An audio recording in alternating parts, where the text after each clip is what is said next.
في حاجة تانية برضو في العدسة نفسها، وهي الفوكس، ودي حاجة مهمة جدا جدا. انا ممكن اخلي الكاميرا هي اللي تعمل اوتوماتيك فوكس من خلال الزرار ده كده. انا معلم على المانوال فوكس، فكده انا اللي بتحكم في الفوكس.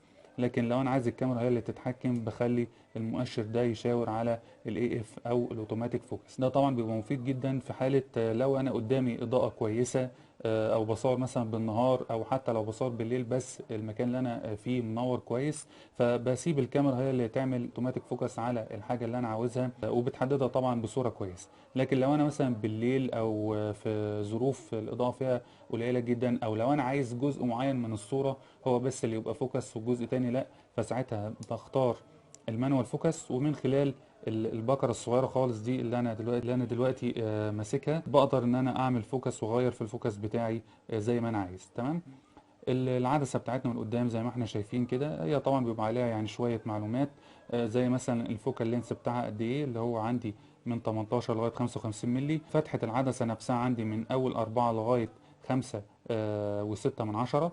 يعني هي تعتبر متوسطة، عدسة متوسطة. يعني الكيت لينس عموما اللي بيجي مع الكاميرات لما اجي اشتريها، يعني هو بيبقى استعماله عام، وما فيش يعني جودة كبيرة قوي تقدر ان انت تنتظرها من عدسات زي كده. وهنتكلم طبعا برضو في حلقة تانية بالتفصيل عن العدسات. الرقم اللي موجود عندنا فوق ده اللي هو القطر بتاع العدسة، عشان لو خاطر انا عايز استعمل فلتر معين واحطه على العدسة، فبجيب فلتر على قد القطر بتاع العدسة بتاعتي بالظبط. وزي ما احنا شايفين يعني في هنا زي يعني في مكان كده معين اقدر ان انا اركب عليه الفلتر بتاعي. هنيجي هنا يعني بفتح انا الجزء ده كده عشان خاطر اغير البطارية بتاعتي. البطارية هنا بقدر ان انا اشيلها من خلال اللوك اللي موجود هنا، وبشيلها عادي خالص عشان خاطر اغيرها واحط بطارية تانية مكانها عشان خاطر انا اشحنها او كده. وبيبقى طبعا الكاميرا جاية معاها الشاحن بتاعها. لو انا مش هيكفيني بطارية واحدة، بجيب طبعا بطاريات تانية. كل طبعا نوع كاميرا بيبقى ليه البطارية الخاصة بيه، يعني مش شرط ان البطارية دي ينفع ان انا استعملها على كاميرا تانية كانون يعني موديل تاني او كده. كل كاميرا طبعا بيبقى ليها البطاريات بتاعتها والسعة بتاعتها.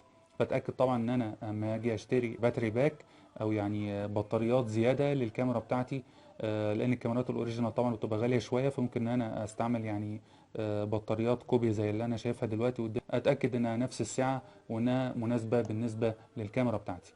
بيبقى موجود برضو هنا معايا الميموري كارد اللي انا طبعا هصور بيه. يعني ينصح طبعا ان انا استعمل ميموري كارد يكون السرعه بتاعته عاليه شويه، عشان خاطر السرعه بتاعه نقل الصور طبعا تبقى افضل. وحتى لما اجي انا استعمل الكونتينوس مود او التصوير اللي هو بيبقى فيه كذا صوره ورا بعض، انا باخدهم ورا بعض بصوره سريعه. طبعا بيبقى فيه وقت اسمه وقت البفرنج، ده اللي هو المقصود بيه وقت تحميل الصور على الكاميرا وتنزيلها على الميموري كارد. فعشان كده انا بختار طبعا الميموري كارد بتاعي يكون السرعه بتاعته في النقل او في الترانسفير بتاعه يكون سريع شويه. ينصح طبعا ان انا استعمل كارت يكون سرعه النقل بتاعته عاليه جدا، عشان خاطر ما يبقاش فيه وقت كتير في وقت البفرنج ووقت تنزيل الصور بالنسبه للكاميرا. شايفين عندنا هنا برضو في فتحه كده معينه، دي الفتحه دي اللي انا بثبت بيها الكاميرا على الترايبود. لو انا عايز اثبتها على ترايبود بثبتها من خلال الفتحه دي.